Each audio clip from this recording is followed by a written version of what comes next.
Good morning dear students. तो आज हम जो है एक नया चैप्टर स्टार्ट कर रहे हैं, दैट्स कंट्रोल एंड कोऑर्डिनेशन। इससे पहले जो है वो हमने लाइव प्रोसेस कंप्लीट किया हुआ है। तो यूनिट नंबर सेकंड जो है आपका कंट्रोल एंड कोऑर्डिनेशन है। तो उससे पहले एक चीज़ बताऊंगा। तो जो चैनल की लिंक आ रही है आपको मेरे, तो उसको जो है वो आप जो भी वीडियोस आपको आते हैं, ठीक है, वो बिल्कुल भी स्किप नहीं करें, पूरा जो है अच्छे से सुने और इसमें जो इम्पोर्टेंट पॉइंट्स हैं वो आप अपने कॉपी में राइट डाउन करके रखें, ठीक है। क्योंकि ये जो वीडियोस हैं, ये जो मैं पढ़ा रहा हूँ आपको कंट्रोल एंड कोऑर्डिनेशन, इससे पहले मैंने लाइव प्रोसेस पढ़ाया। आधा तो मैंने स्कूल में पढ़ाया था, आधा जो मैंने यूट्यूब के ज़रिए आपको वीडियो के ज़रिए जो पढ़ाया है वो दोबारा से रिपीट नहीं होगा स्कूल में, ठीक है। तो इसलिए जो यहाँ पे पढ़ा रहा हूँ मैं, ये दोबारा रिपीट नहीं होगा। इसको बिल्कुल वीडियो को स्किप, बिल्कुल भी स्किप ना करें। अच्छे से एक एक चीज़ को आप सुने और अपने कॉपी में जो है वो राइट डाउन करें, ठीक है। जो मैं यहाँ पे आपको लिखूँगा या कभी आपको स्टडी मटेरियल जो है वो मैं भेज दूँगा आपको, ठीक है। तो सबसे बड़ी बात है समझने की, स्टडी मटेरियल तो कहीं भी सोर्स से आपको मिल जाएगा, ठीक है। तो बाकी जो है मेरा चैनल को आप सब्सक्राइब करें, उससे ये फ़ायदा होगा, जब भी मैं कोई भी वीडियो अपलोड करूँगा तो आपको सबसे पहले जो है उसकी नोटिफिकेशन मिल जाएगी और आपको कोई दिक्कत नहीं होगी, आप किसी भी टाइम उसको देख सकते हैं। तो आइए आप स्टार्ट करते हैं कंट्रोल एंड कोऑर्डिनेशन। तो ये यूनिट नंबर 2 है आपका। तो सबसे इम्पॉर्टेंट चीज़ इसमें दो आती हैं, एक है कंट्रोल और दूसरा है हमारा कोऑर्डिनेशन। तो पहले हम बात करेंगे व्हाट इज़ कंट्रोल। कंट्रोल क्या होता है, अगर हम देखेंगे दो चीज़ें आती हैं, control and coordination. What is control. Control होता है we can keep control over our voluntary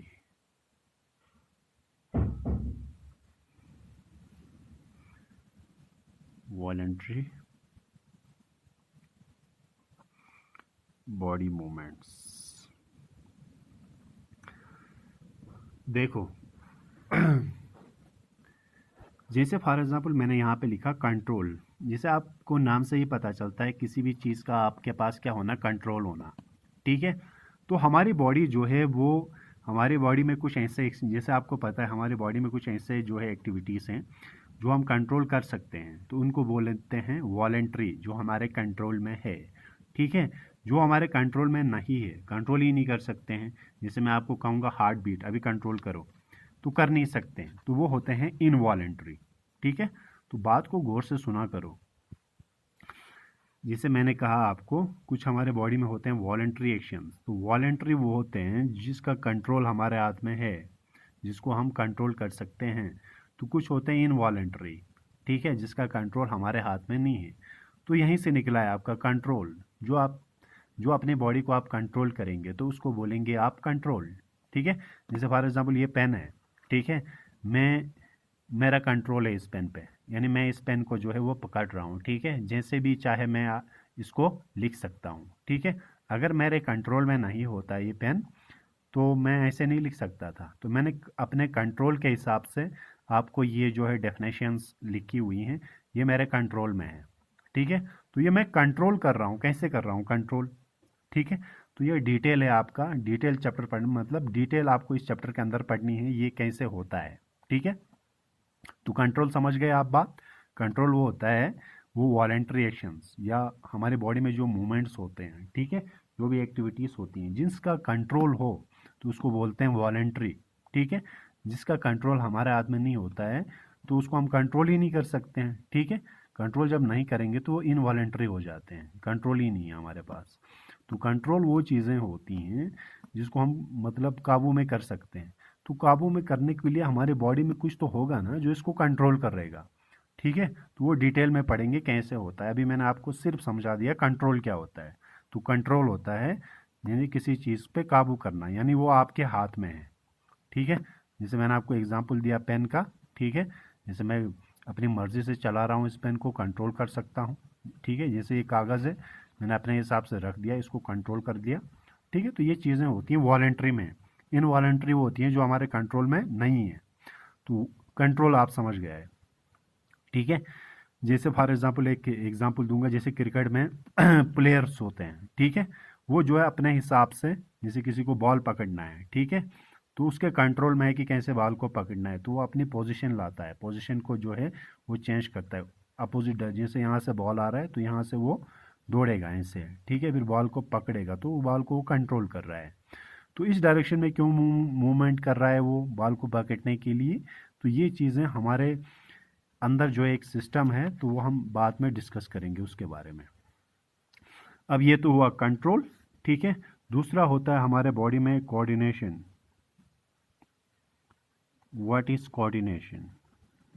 तो ये डेफिनेशन जो है ये आप लिखा करो, ठीक है। अब कोऑर्डिनेशन क्या होता है? कोऑर्डिनेशन होता है, इसका अगर हम डेफिनेशन लिखेंगे,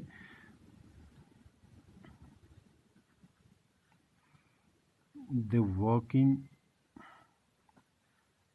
working together of various organs of an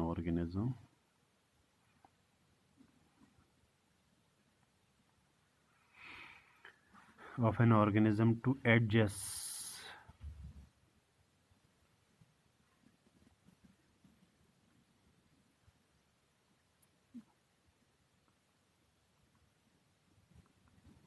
vital activities of life.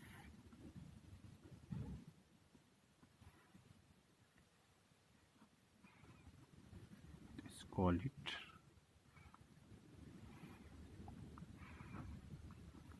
Coordination. अब क्या फ़र्क है? कोऑर्डिनेशन क्या होता है? देखो, वर्किंग टुगेदर, वर्किंग टुगेदर का मतलब होता है मिलजुल के काम करना। वेरियस ऑर्गन्स, हमारी बॉडी में बहुत सारे ऑर्गन्स होते हैं, वो सब मिल के काम करना, उसको बोलते हैं हम कोऑर्डिनेशन। जैसे फॉर एग्जांपल मैं आपको ऐसे बता रहा हूँ, आप लोग एक प्रोजेक्ट बना रहे हो, ठीक है, एक प्रोजेक्ट बना रहे हो क्लास में, ठीक है। अगर एक बच्चा काम कर रहा है तो कोऑर्डिनेशन नहीं होगा, ठीक है। तो अगर आपके क्लास में बहुत सारे स्टूडेंट्स, ठीक है, जैसे 1 2 3 4 5 6, ठीक है, आप सब मिलकर, ठीक है, आप सब मिल के जो है इस काम में जो है आप हाथ बटा रहे हो सभी मिल के। तो सभी क्या कर रहे हैं, इसीलिए बोला यहाँ मैंने वर्किंग टुगेदर, ठीक है, सब मिल के एक प्रोजेक्ट पे काम कर रहे हो, तो ये आपका यहाँ पे कहलाएगा कोऑर्डिनेशन। क्या कहलाएगा? कोऑर्डिनेशन। समझ गए? तो कोऑर्डिनेशन होता है जिसमें आपके, जैसे फॉर एग्जांपल हमारे बॉडी में बहुत सारे ऑर्गन्स हैं, जैसे मैं आपको कहूँगा डाइजेस्टिव सिस्टम। क्या? Digestive system. अब डाइजेस्टिव सिस्टम में बहुत सारे ऑर्गन्स आते हैं, ठीक है। जैसे हमारा माउथ से लेके आता है, माउथ से लेके हमारा फिर उसके बाद एसोफेगस आता है, उसके बाद हमारा स्टोमक आता है, हमारा स्मॉल इंटेस्टाइन आता है, हमारा लार्ज इंटेस्टाइन आता है कि नहीं? अगर फॉर एग्जांपल इनमें से कोई मिसिंग हो, फॉर एग्जांपल आपका स्टोमक नहीं होगा, ठीक है, तो डाइजेस्टिव सिस्टम जो है वो कंप्लीट नहीं है, ठीक है, तो डाइजेशन आपका कंप्लीट नहीं हो पाएगा। तो क्या हुआ, उसमें बहुत सारे ऑर्गन्स ने हिस्सा लिया, ठीक है, बहुत सारे ऑर्गन्स मिला के आपका, जैसे आपको पता है बहुत सारे ऑर्गन्स मिला के आपका ऑर्गन सिस्टम बनता है, ठीक है। तो जैसे आपका डाइजेस्टिव सिस्टम बन गया, ठीक है। तो ये क्यों करते हैं working together of various organ? क्यों? To adjust vital activities. Vital activities का मतलब हुआ आपके अंदर जो है, वाइटल का मतलब होता है इम्पोर्टेंट, ठीक है, वाइटल का मतलब होता है इम्पोर्टेंट। आपके अंदर जो है, आपके बॉडी के अंदर जो है इम्पोर्टेंट एक्टिविटीज़ हो, ठीक है, यानी इम्पोर्टेंट फंक्शंस हो, लाइफ प्रोसेस के फंक्शंस हो, ठीक है, तो उसको बोलते हैं हम कोऑर्डिनेशन, ठीक है। तो फिर से एक बार मैं बताऊंगा, कोऑर्डिनेशन होता है बहुत सारे ऑर्गन्स मिल के काम करना, बहुत सारे ऑर्गन्स मिल के काम करना। जब मिल के काम करेंगे, जैसे मैंने आपको बताया बहुत सारे ऑर्गन्स, जैसे हमारा डाइजेस्टिव सिस्टम है, ठीक है, जैसे हमारा रेस्पिरेटरी सिस्टम है। तो ये सिस्टम क्या होता है, जैसे आपने इससे पहले पढ़ा है कि सेल के बाद क्या बनते हैं, टिश्यूज बनते हैं ना। टिश्यूज के बाद क्या होता है, आपका ऑर्गन होता है, ठीक है। ऑर्गन के बाद आपका ऑर्गन सिस्टम होता है। अब देखो, बहुत सारे ऑर्गन्स मिला के आपका बनाया ऑर्गन सिस्टम। तो जैसे हमारा डाइजेस्टिव सिस्टम है तो पूरा डाइजेशन होता है, रेस्पिरेटरी सिस्टम है, हमारा रेस्पायरेशन होता है, ठीक है, हमारा नर्वस सिस्टम होता है। तो इसी तरीके से आपके अंदर जो है, हमारे बॉडी के अंदर जो है, बहुत सारे ऑर्गन्स मिल के हमारे बॉडी के अंदर क्या करते हैं, वाइटल एक्टिविटीज़ यानी इम्पॉर्टेंट फंक्शंस प्ले करते हैं। जैसे हमारे बॉडी में डाइजेशन करते हैं, डाइजेशन ज़रूरी है ना हमारे लिए, वाइटल है, इम्पॉर्टेंट है, ठीक है। जब ये करेंगे तभी तो हम जिंदा रहेंगे। रेस्पायरेशन हमारी बॉडी में ज़रूरी है, एनर्जी मिलेगी हमें, ठीक है, तो वाइटल हो गया वो भी, ठीक है। तो इसी तरीके से न्यूट्रिशन, ठीक है, वाइटल एक्टिविटी है। तो इन सब को जो हमारे बॉडी में परफॉर्म करते हैं, ये हो जाता है हमारे बॉडी में किसकी वजह से, कोऑर्डिनेशन की वजह से होता है। किसकी वजह से होता है, कोऑर्डिनेशन। अगर कोऑर्डिनेशन नहीं होगा तो ये एक्टिविटीज़ नहीं होगा, लाइफ पॉसिबल नहीं हो जाएगी। जैसे डाइजेशन नहीं होगा, तो डाइजेशन ही नहीं होगा तो हमारी बॉडी में जो है हम फिर जिंदा नहीं। रेस्पिरेटरी सिस्टम, जैसे हमारा रेस्पायरेशन होता है, ठीक है, अगर वो नहीं होगा फिर हम जो है, हमारी वाइटल एक्टिविटी वो जो है मतलब नहीं हो रही है तो हम जिंदा नहीं रह पाएंगे, ठीक है। तो शॉर्टकट में आप ये समझ लें, कोऑर्डिनेशन का मतलब होता है वर्किंग टुगेदर, मिल के काम करना। जैसे मैंने आपको कहा, आप एक प्रोजेक्ट बना रहे हो, बहुत सारे बच्चे मिल के आप एक प्रोजेक्ट बना रहे हो, तो आपका प्रोजेक्ट भी सक्सेसफुल हो जाएगा, ठीक है, नए नए आइडियाज़ आएंगे। तो आप मिल के क्या कर रहे हैं, यहाँ पे मेरा कहने का मतलब ये है, आप लोग मिल के कोऑर्डिनेशन पैदा कर रहे हो, मिल के काम कर रहे हो, ठीक है। तो एक्टिविटी, वाइटल एक्टिविटी कर रहे हो, यानी आप एक प्रोजेक्ट बना रहे हो यहाँ पे, ठीक है। तो यही होता है वर्किंग टुगेदर। हमारे बॉडी में बहुत सारे ऑर्गन्स मिल के हमारे बॉडी में क्या करते हैं, इम्पॉर्टेंट एक्टिविटीज़ करते हैं, ठीक है, उसी को बोलते हैं कोऑर्डिनेशन। अब हम देखेंगे कोऑर्डिनेशन अगर देखा जाए is mainly of two types.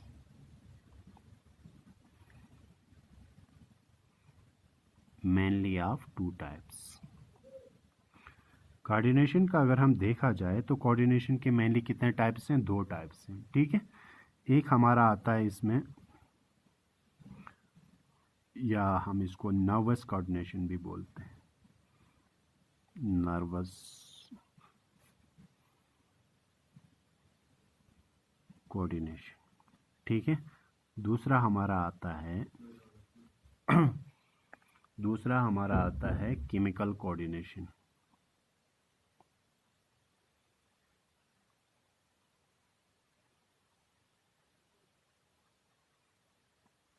ठीक है, या हम इसको कोऑर्डिनेशन भी बोल सकते हैं, या हम इसको नर्वस सिस्टम भी बोलते हैं, ठीक है, कोई भी मर्जी आप बता सकते हो कुछ भी, ठीक है।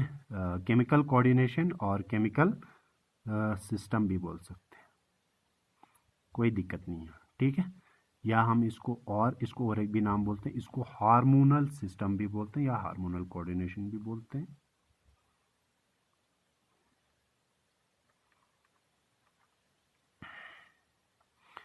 ये हमें डिटेल में पढ़ना है दोनों। अभी मैं आपको जो है वो ओवरव्यू दे रहा हूँ, क्या क्या आपको इसमें होती हैं चीज़ें, ठीक है। तो ये आपको एक्चुअल में जो है वो डिटेल में पढ़नी है, समझ गए। इसको आप राइट डाउन करके लिखना। तो कोऑर्डिनेशन मेनली कितने टाइप्स के हैं, दो टाइप्स के हैं। एक होता है आपका नर्वस कोऑर्डिनेशन, ठीक है, या नर्वस सिस्टम जिसको हम बोलते हैं, ठीक है। और दूसरा आपका है, ये क्या कहते हैं इसको, केमिकल कोऑर्डिनेशन या केमिकल सिस्टम जिसको हम हार्मोनल सिस्टम भी कहते हैं। अगर हम देखा जाए तो नर्वस सिस्टम, ठीक है, अगर हम ये नर्वस सिस्टम को देखेंगे, इसमें मेनली दो चीज़ें आती हैं। एक आता है CNS, ठीक है, दूसरा आता है इसमें PNS, ठीक है। इसको हम बोलते हैं सेंट्रल नर्वस सिस्टम। ये हमें डिटेल में पढ़ना है, ठीक है। अभी मैं आपको ओवरव्यू दे रहा हूँ। इसका फुल फॉर्म है सेंट्रल नर्वस सिस्टम। इसको बोलते हैं पेरिफेरल नर्वस सिस्टम, ठीक है। क्या बोलते हैं? Peripheral nervous system. अभी हम इसको रखेंगे ये केमिकल कोऑर्डिनेशन को, ठीक है। इसमें आपके हार्मोन्स अब आते हैं, ठीक है। अगर हमें देखा जाए, ठीक है, ये वाला नर्वस सिस्टम जो होता है आपका, ये आपके एनिमल्स में ही होता है, ठीक है। ये जो है आपका एब्सेंट होता है किस में? ये जो नर्वस सिस्टम है ये एब्सेंट होता है किस में? प्लांट्स में। यानी प्लांट्स में जो होते हैं वो सिर्फ ये वाला होता है, ठीक है। प्लांट्स में सिर्फ जो है आपका केमिकल कोऑर्डिनेशन होता है, तो प्लांट्स में ये चीज़ें नहीं होती हैं, ये याद रखना आप लोग, ठीक है। क्या नहीं होता है प्लांट्स में? प्लांट्स में जो है नर्वस सिस्टम नहीं होता है, प्लांट्स में सिर्फ केमिकल कोऑर्डिनेशन होता है, यानी हार्मोन्स के ज़रिए होता है कोऑर्डिनेशन। तो नर्वस सिस्टम जो है वो एब्सेंट होता है किस में? प्लांट्स में। ये चीज़ याद रखना, ठीक है। एनिमल्स में ये भी होता है और आपका ये भी होता है, ठीक है। एनिमल्स में आपका नर्वस सिस्टम भी होता है और हार्मोनल कोऑर्डिनेशन भी होता है, यानी केमिकल। तो याद रखना एनिमल्स में आपका दोनों आता है। यहाँ पे लिखूंगा, अगर यहाँ पे मैंने लिख दिया वैसे आप राइट डाउन करके रख सकते हैं नीचे भी, ठीक है। याद रखना कोऑर्डिनेशन जो है दो तरह के होते हैं, एक होता है आपका नर्वस और दूसरा होता है आपका केमिकल कोऑर्डिनेशन को हार्मोनल कोऑर्डिनेशन भी कहा जाता है। तो प्लांट्स में सिर्फ होता है कौन सा? प्लांट्स में होता है हार्मोनल कोऑर्डिनेशन या केमिकल कोऑर्डिनेशन ही होता है प्लांट्स में। एनिमल्स में दोनों होते हैं, नर्वस भी होता है और एनिमल्स में जो होता है वो आपका हार्मोनल भी होता है। और एक चीज़, एनिमल्स में जो होता है फास्ट होता है काफ़ी, ठीक है। क्या होता है? कोऑर्डिनेशन जो है वो फास्ट होता है, ठीक है। और प्लांट्स में क्या होता है? स्लो होता है काफ़ी। क्या होता है? स्लो होता है, ठीक है, क्योंकि ये हार्मोन्स की वजह से ही होता है इसमें, ठीक है। तो इसके अंदर नर्वस सिस्टम नहीं होता है, तो हमारा नर्वस सिस्टम जो भी फंक्शन करता है वो काफ़ी फास्ट करता है। ठीक, यहाँ तक समझ गए आप बात को? अब हम यहाँ पे डिस्कस करेंगे थोड़ा सा, ठीक है। नर्वस सिस्टम की बात करेंगे हम। नर्वस सिस्टम को मेनली क्लासिफाई किया गया है दो हिस्सों में, एक है आपका सेंट्रल नर्वस सिस्टम और दूसरा है पेरिफेरल नर्वस सिस्टम। पहले मैं आपको बताऊंगा ये इसको सेंट्रल क्यों कहते हैं, इसको पेरिफेरल नर्वस सिस्टम क्यों कहते हैं। सेंट्रल नर्वस सिस्टम में आपके आते हैं, जैसे आपको पता है, आपके ब्रेन एंड आपका ब्रेन आता है, दिमाग आता है, और स्पाइनल कॉर्ड, ब्रेन और स्पाइनल कॉर्ड आता है कि नहीं? अब जो इसको सेंट्रल नर्वस सिस्टम इसलिए बोला जाता है, जैसे ये हमारी बॉडी है, ठीक है, जैसे ये हमारी बॉडी है, कोई इंसान है, ठीक है। अगर हमें देखा जाए कोई इंसान है यहाँ पे फॉर एग्जांपल, तो ब्रेन और जो इसके बॉडी के जो होते हैं ना, जैसे फॉर एग्जांपल ये कोई इंसान है, ठीक है। ब्रेन होता है हमारा यहाँ, जैसे फॉर एग्जांपल हमारे बॉडी का यहाँ होता है ब्रेन होता है, ठीक है, ब्रेन होता है बॉडी का, और यहाँ बीच में होता है आपका स्पाइनल कॉर्ड, होता है कि नहीं? तो ये किस में होता है? ये आपका सेंटर में होता है, ठीक है, बिल्कुल देखो सेंटर में। तो इसीलिए इसको बोलते हैं सेंट्रल नर्वस सिस्टम। समझ गए आप क्यों कहते हैं central nervous system? Central nervous system इसलिए बोला जाता है इसको क्योंकि ये हमारे बॉडी के सेंटर में पाए जाते हैं। आपका ब्रेन, जैसे हमारा ब्रेन होता है सेंटर में होता है, ठीक है, यहाँ बॉडी के, तो हमारा स्पाइनल कॉर्ड जो होता है वो भी किस में होता है? हमारे बॉडी के सेंटर में होता है। तो इसीलिए हम इसको सेंट्रल नर्वस सिस्टम बोलते हैं। अगर हम देखा जाए तो पेरिफेरल नर्वस सिस्टम क्यों बोला जाता है इसमें? पेरिफेरल नर्वस सिस्टम में हमारे जो है वो ये नर्वस आते हैं, क्या होते हैं, इसमें हमारे नर्वस आते हैं, नर्वस। आपको पता है लोकेशन के हिसाब से दो तरह के नर्वस होते हैं, एक होता है क्रेनियल नर्वस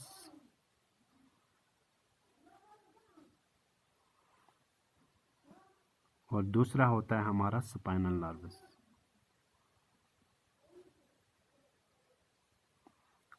ठीक है, क्रेनियल नर्वस वो होते हैं जो हमारे ब्रेन से, मतलब क्रेनियम नाम से ही पता चलता है, तो जो ब्रेन से ओरिजिनेट होते हैं, किससे, ब्रेन से।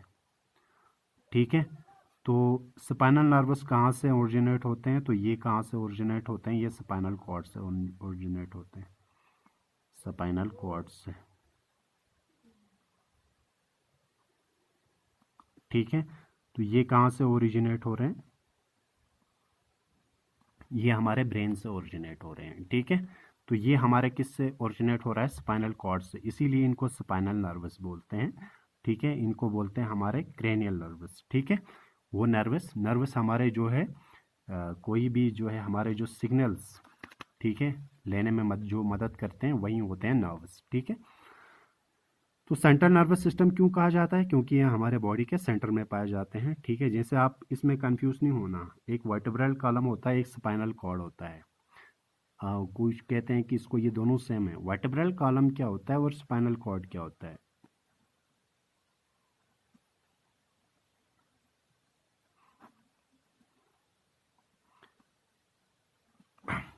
वर्टेब्रल कॉलम ऐसे होता है, देखो जैसे ये स्पाइनल कॉर्ड है, ठीक है, हमारा जो है एक यहाँ से ये आपका जो ये है वर्टेब्रल कॉलम, इसके बीच में जो है एक नाजुक सी पाइप जैसी जाती है, ये नाजुक सी पाइप है। ठीक है, ये हो गई आपकी कौन सी, स्पाइनल कॉर्ड। अब इसको जो प्रोटेक्ट करती है बाहर से, ठीक है, इसको जो बचाती है, ठीक है, वर्टेब्रल कॉलम, जैसे हमारा ब्रेन है, ठीक है, ब्रेन को कौन बचाता है, शकल, खोपड़ी बचाती है ना, ठीक है हमारी, तो वहीं आप समझ लो, तो वर्टेब्रल कॉलम ये इसको बचाती है, प्रोटेक्ट करता है, बचाता है। ठीक है, तो स्पाइनल कॉर्ड जो अंदर से ये नाजुक सी ये नली पाइप से जाती है, इसको हम स्पाइनल कॉर्ड बोलते हैं। जो बाहर वाला पार्ट है इसको बोलते हैं हम वर्टेब्रल कॉलम, यानी ये इसको कवर कर रहा है, बचा रहा है। तो क्रेनियल नर्वस समझ गए, जो ओरिजिनेट होते हैं, ये डिटेल में पढ़ने हमें बाद में, अभी ये राइट डाउन करना है। क्रेनियल नर्वस जो ओरिजिनेट होती हैं ब्रेन से, ब्रेन के आसपास होती हैं। ठीक है, और स्पाइनल नर्वस वो होती हैं जो स्पाइनल कॉर्ड से ओरिजिनेट होती हैं। अब इसमें भी नर्वस के और दो टाइप्स हैं, एक होता है आपका सोमैटिक और दूसरा होता है हमारा एक होता है सोमैटिक और दूसरा होता है हमारा, ये इसको बोलते हैं ऑटोनॉमिक। क्या बोलते हैं, एक को बोलते हैं सोमैटिक, दूसरा ये हमारे किसको कंट्रोल करता है, वॉलेंट्री एक्शंस को।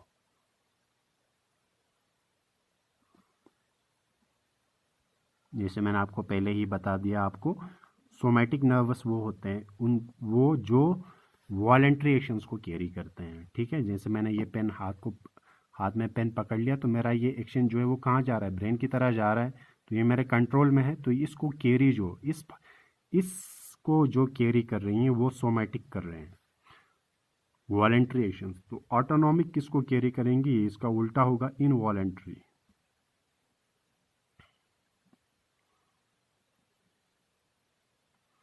इनवॉलेंट्री एक्शंस को, इनवॉलेंट्री जो भी एक्शंस होते हैं उनको ऑटोनॉमिक नर्वस जो होती हैं वो ले जाती हैं। किनको, जो हमारे बॉडी में इनवॉलेंट्री एक्शंस होते हैं, जैसे फॉर एग्जांपल हार्ट बीट। ठीक है, हमारे बॉडी में ये क्या कहते हैं, बहुत सारे, जैसे सिक्रेशन ऑफ सलाइवा, ठीक है, कभी हमारे कंट्रोल में नहीं होता है। ठीक है, टीयर्स, ठीक है, हमारे बॉडी में मूवमेंट्स ऑफ गट। ठीक है, तो बहुत सारे इनवॉलेंट्री वर्क्शंस, हार्ट बीट। ठीक है जी, इनको जो सिग्नल मतलब जो है इनको ले जाने वाली होती हैं ऑटोनॉमिक नर्वस। तो सोमैटिक समझ गए, सोमैटिक नर्वस वो होती हैं जो हमारे बॉडी में वॉलेंट्री एक्शंस, जो हमारे कंट्रोल में हैं एक्शंस, तो उनके सिग्नल्स को ले जाएंगी कौन, ठीक है, उनके सिग्नल्स को ले जाएंगी सोमैटिक नर्वस। ठीक है,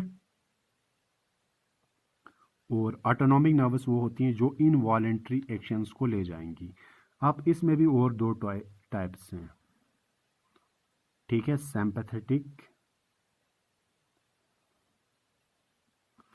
और पैरासिम्पैथेटिक।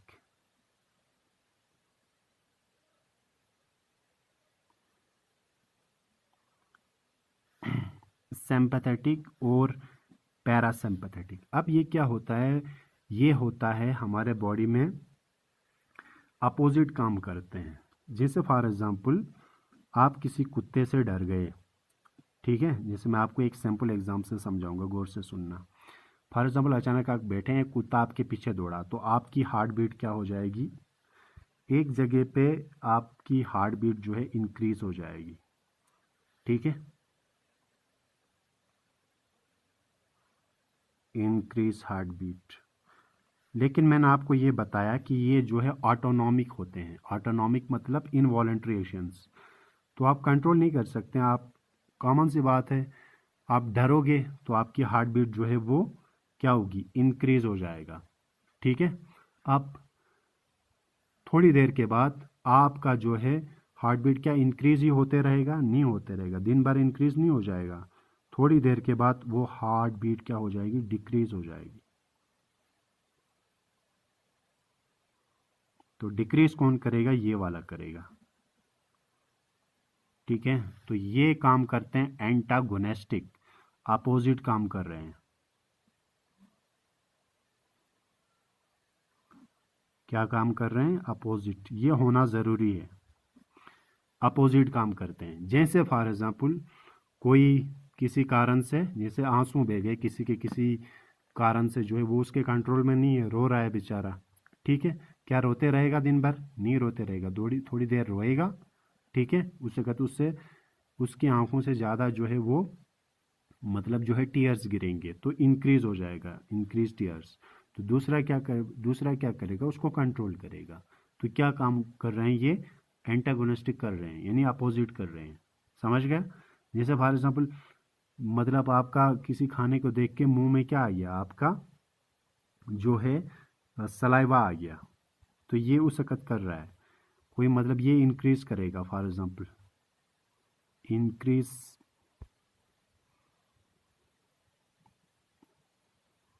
सलाइवेशन। फॉर एग्जांपल किसी खाने को देख के, आपके कंट्रोल में है ही नहीं, खाना देख के मुंह में पानी आया, अच्छा खाना देख के, ठीक है, या कोई फ्रूट देखा आपके मुंह में पानी आया, क्या पानी आता रहेगा दिन भर, नहीं आएगा, थोड़ी देर के बाद वो शांत हो जाएगा, तो उसको हम बोलते हैं डिक्रीज, डिक्रीज सलाइवेशन। तो क्या हो गया, इन दोनों ने एंटागोनिस्टिक काम किया, अपोजिट काम किया ना, तो इसको हम बोलते हैं एंटागोनिस्टिक। तो हमारी बॉडी में एक सिस्टम है, एक इंक्रीज करता है, दूसरा ये होना ज़रूरी है, क्योंकि हमारी बॉडी में इससे जो है वो बैलेंस मेंटेन होता है। बैलेंस कैसे मेंटेन होता है, जैसे फॉर एग्जांपल कुत्ता आपके पीछे बढ़ गया, तो आपका हार्ट बीट मतलब बढ़ना ज़रूरी है, ठीक है, कॉमन सी बात है। अब आपका हार्ट बीट जो है वो बढ़ता रहेगा, दिन भर बढ़ते रहेगा, वो तो मर जाएगा इंसान, ठीक है। तो दूसरा उसको क्या करता है, शांत, बिल्कुल डिक्रीज करता है, ठीक है, डिक्रीज करता है, तो आपका बैलेंस रहेगा, ठीक है। तो किसी मुंह में पानी आ गया आपका किसी खाने को देख के, तो एक इंक्रीज कर रहा है, दिन भर मुंह में पानी आते तो नहीं रहेगा, दूसरा उसको डिक्रीज कर रहा है, तो एंटागोनिस्टिक काम करता है हमारी बॉडी में, ठीक है। तो आज के लिए इतना ही, जितने भी मैंने यहाँ पे पॉइंट्स लिखे ये फिर से एक बार मैं दिखा रहा हूँ। ये पूरा जो है वो ये आप जो है राइट डाउन करना अपनी कॉपी में, ठीक है। जहाँ जहाँ ज़रूरत होगी वहाँ मैं आपको स्टडी मटेरियल भी जो है वो भेज दूंगा। तो आज हमने ये यूनिट नंबर 2 स्टार्ट किया है, ठीक है। अगर किसी को कोई दिक्कत आ रही है पर्सनली वो मुझे मैसेज कर सकता है, और वीडियो को स्किप नहीं करें, बिल्कुल जो है वो पूरा देख लें, और चैनल को भी सब्सक्राइब करके रखें, उससे ये फ़ायदा होगा कोई भी टॉपिक आपको वो उसकी नोटिफिकेशन मिल जाएगी आपको, ठीक है। आज के लिए इतना ही, नेक्स्ट टाइम कोई इससे आगे जो है हम डिस्कस करेंगे, ठीक है। ओके, टेक केयर, अल्लाह हाफिज़।